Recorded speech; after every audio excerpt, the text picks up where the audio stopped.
Pas s'étendre trop là-dessus. Non, on va pas s'étendre trop là-dessus. Après, ça devient trop compliqué, les enfants. C'est gentil, Wikipédia, mais bon, il y a des fois, il faut être un petit peu intello quand même pour suivre. Heureusement, il y a des liens. Donc, vous allez sur Wikipédia, vous cherchez Oméga, puis vous allez voir exactement ce qu'il dit. Et que vous comprendrez peut-être tout mieux que moi, j'espère. Et puis, du coup, on va lire. Oui. Alors, on va lire, c'est au verset 6 qu'on parle d'Oméga pour la première fois. « Et j'entendis une forte voix venant du trône qui disait, voici la tente de Dieu avec les hommes. Il habitera avec eux, ils seront ses peuples, et lui, Dieu, avec eux, sera leur Dieu. Il essuiera toutes les larmes de leurs yeux, la mort ne sera plus, et il n'y aura plus ni deuil, ni plainte, ni souffrance. » Oui, la mort n'existera plus, puisque la mort, c'est là. Ça va être sur terre. Et on a vu la semaine dernière qu'il y a une deuxième mort aussi. Mais la deuxième mort, généralement, c'est qu'on va à la poubelle, comme j'ai expliqué la semaine dernière. Donc la mort ne sera plus, il n'y aura plus ni deuil, ni plainte, ni souffrance, car ce qui était autrefois a définitivement disparu.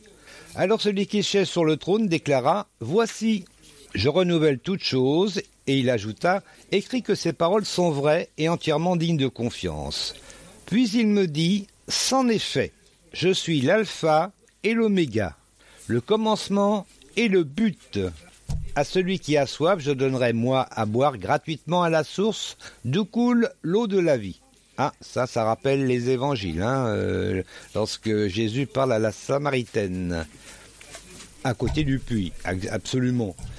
Voilà, on est arrivé à la réponse de la question, et puis du coup on va poser la question suivante. Qu'est-ce que l'ange veut montrer à Jean ? Qu'est-ce que l'ange veut montrer à Jean ? La fiancée, l'épouse ou le mari ? Qu'est-ce que l'ange veut montrer à Jean ? La fiancée, l'épouse ou le mari ? Ça fait 10 secondes ça.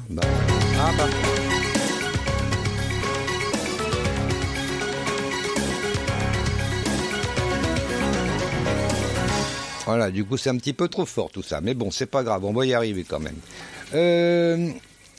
Martinette, donc, aurais-tu éventuellement une réponse à nous donner ? L'époux. Tu dirais l'épouse. Ça me semble être une bonne réponse, ça, non ? Oui.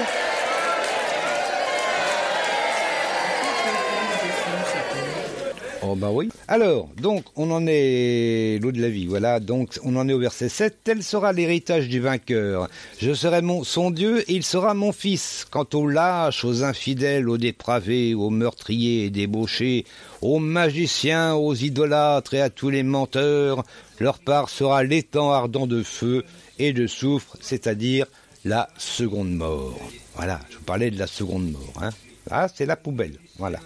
Alors l'un des 7 anges qui tenait les 7 coupes pleines des 7 derniers fléaux vint me parler. « Viens, me dit-il, je te montrerai la mariée, l'épouse de l'agneau. » Voilà, donc c'est la bonne réponse à la question.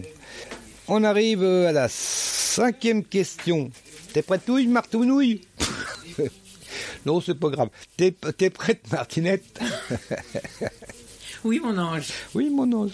Combien y avait-il de portes dans la muraille ? Combien y avait-il de portes dans la muraille ? 12, 15 ou 17 ? 12, 15 ou 17, 10 secondes.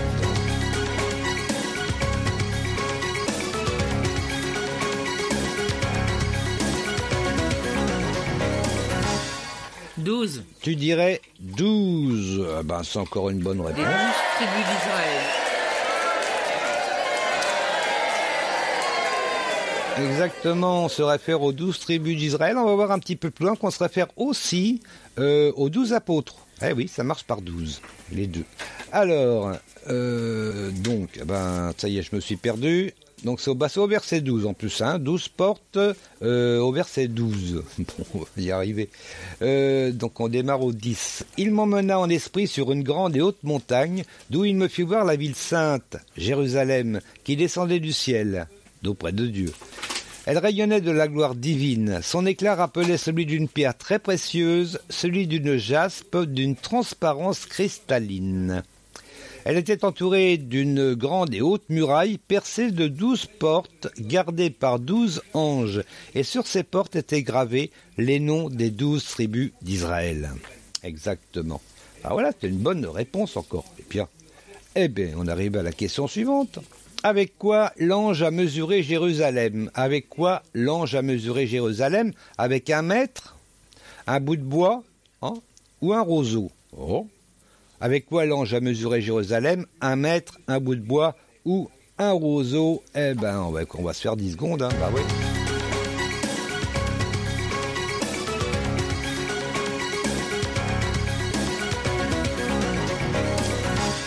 Quoi nous dirais-tu, Martinette? Moi, je sais pas. Je dirais plutôt... parce que moi, il y a marqué 4 coudées, donc je pense au bois. Ouais, non, en fait. Sans conviction. Non, c'est un roseau. Un roseau d'or, si mes souvenirs sont bons. Attends. On va lire ça, c'est au verset 15. Verset 15. Ta petite fille avait donné la bonne réponse. Ah, bien. Vous n'avez pas entendu? Alors, faut crier. Bon. Alors, un roseau d'or. On en est donc au 13, donc c'est au 15. On va lire tout ça. Les portes étaient orientées 3 vers l'est, 3 vers le nord, 3 vers le sud et 3 vers l'ouest. La muraille reposait sur 12 fondements qui portaient les noms des 12 apôtres de l'agneau. Mon interlocuteur tenait en guise de mesure un roseau d'or pour mesurer la ville, ses portes et sa muraille. Voilà. C'était une bonne réponse. Du coup, on va applaudir Victoire. Hein. Allez, hop.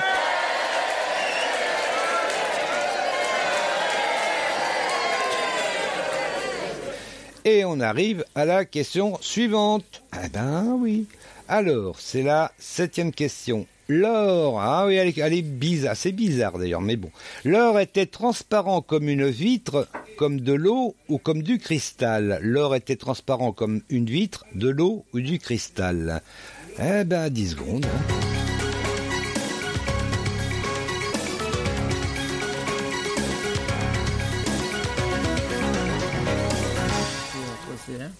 Oui. J'irais comme l'eau. Tu dirais comme l'eau. Sans conviction. Non. Non, c'était comme du cristal. Alex. D'ailleurs, on parle souvent de cristal. C'est Alex qui a dit l'eau?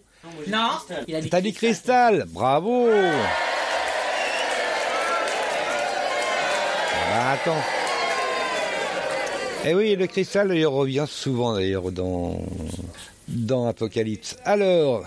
On va retrouver donc, on en était au verset 15, donc là c'est au verset 18, donc on va lire 16 à 18. La ville était bâtie en carré, sa longueur égalait sa largeur, l'ange mesura donc la ville avec son roseau et trouva 12 000 stades, sa longueur, sa largeur et sa hauteur étant d'égale dimension. Il mesura aussi la muraille et trouva 144 coudées, d'après la mesure humaine employée par l'ange. La muraille était construite en jaspe, la ville elle-même était d'or pur, transparent comme du cristal pur. Voilà. C'est étonnant, l'or qui est transparent comme du cristal quand même. Oui. Hein? C'est étonnant ça. C'est étonnant. Alors. On est étonné du coup. En principe, l'or est foncé. Oui, en tout cas, il n'est pas transparent. Mais bon, voilà, c'est la vision de Jean. On arrive à la 8e question, la 9e pierre. Ah oui, ça faut compter là. La 9e pierre précieuse était une émeraude, du topaze ou de l'améthyste. Par contre, je m'en souviens plus du tout. La 9e pierre précieuse était une émeraude, topaze ou améthyste. Et puis on se met 10 secondes comme d'habitude.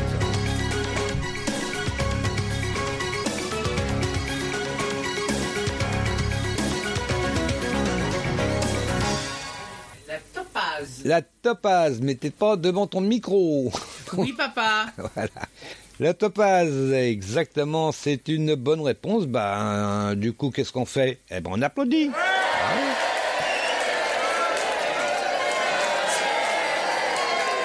Ça suffit. Attends. Bon, alors ça c'est à quel verset donc du coup je suis perdu là. C'est au verset 20, donc on était au 18, donc 19 et 20, alors on y va. Les fondements de la muraille de la ville étaient ornés de toutes sortes de pierres précieuses, le premier de jaspe, le second de saphir, le troisième de chalcédoine, Je dis Chalcédoine, ça peut être Calcédoine. Moi, il me semble que c'est plutôt Calcédoine. Mais bon. Le quatrième d'Émeraude, le 5e de Sardoine, le 6e de Cornaline. Là, faut aller voir sur Wikipédia. Hein, il va peut-être vous renseigner. Là, le 7e de Chrysolite. Bon. Le 8e de Béryl. Oh, le Béryl, on connaît un petit peu, je crois. Hein. Le 9e de Topaze, le 10e de Chrysoprase, le 11e de Turquoise, le 12e d'Améthyste. Voilà. Ça ressemble aux pierres astrologiques. Ah, c'est possible, je sais pas. Je ne sais pas du tout. Eh ben du coup, on va arriver à la 9e question. Déjà? Ah ben alors, la ville a-t-elle besoin de soleil? La ville, donc la Jérusalem, la nouvelle Jérusalem, la ville a-t-elle besoin de soleil, oui ou non? Ah ben, ça c'est des questions par oui ou par non. Il y en a deux comme ça. Allez hop, 10 secondes. Paf!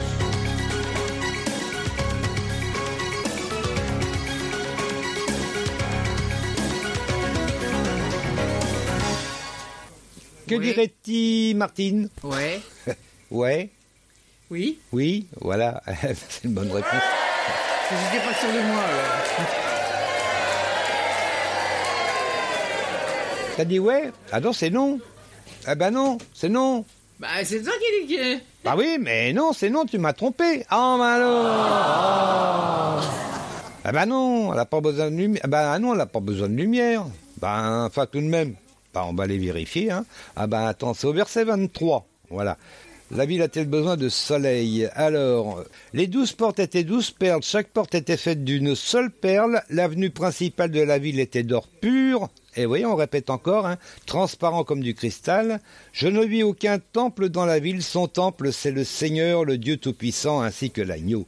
La ville n'a pas besoin... Non, pardon, la ville n'a besoin ni du soleil ni de la lune pour l'éclairer, car la gloire de Dieu l'illumine et l'agneau lui tient lieu de lampe. Voilà, donc non, elle n'a pas besoin de soleil, la ville. Ah ben, allez, on en est donc, voilà. À 24. Oui, de 24 à 27, c'est 4 derniers versets de ce chapitre 21. Tout au long du jour, les portes de la ville resteront ouvertes, car il n'y aura plus de nuit. Non, on remonte un petit peu, au 24. Les nations marcheront à sa lumière et les rois de la terre viendront lui apporter leur gloire. Tout au long du jour, les portes de la ville resteront ouvertes car il n'y aura plus de nuit. On y apportera tout ce qui fait la gloire et l'honneur des nations. Rien d'impur ne pourra y pénétrer.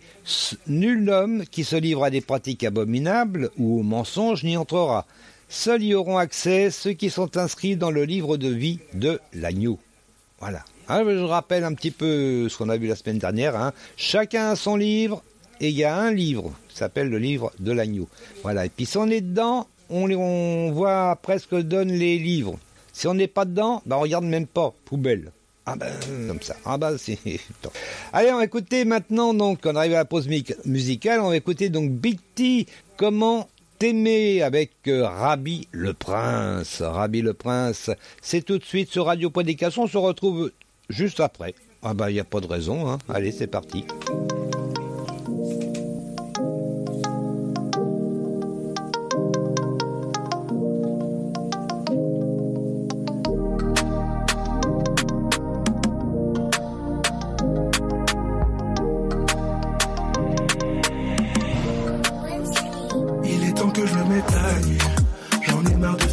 Je me mets à nu. Avant que je te le dise, tu l'avais déjà vu. Entre toi et moi, on dirait que ça ne marche plus. Là, dis-moi ce que j'ai fait, je sais très bien que l'erreur vient de moi. Histoire que je puisse me corriger. J'essaie de te plaire, mais au final, je n'y arrive pas. J'ai besoin que tu puisses me diriger. Montre-moi comment t'aimer, comment t'aimer, comment t'aimer, Yahweh. Montre-moi comment t'aimer, comment t'aimer. En ce moment je suis comme abattu. Je me sens mal car ces derniers temps tu ne me parles plus. Peut-être que je suis dans l'abus, mais j'ai l'impression d'avoir fait quelque chose qui ne t'a pas plu. Tu n'es le débiteur de personne, tu ne me dois rien. Pourtant j'essaye de t'atteindre par tous les moyens. J'ai beau vouloir t'impressionner, tu ne me calcules pas. À quoi bon se battre autant pour si peu de résultats? Tous ces efforts en vain, ça me démotive. Je ne suis pas bien, je sais que c'est moi le fautif.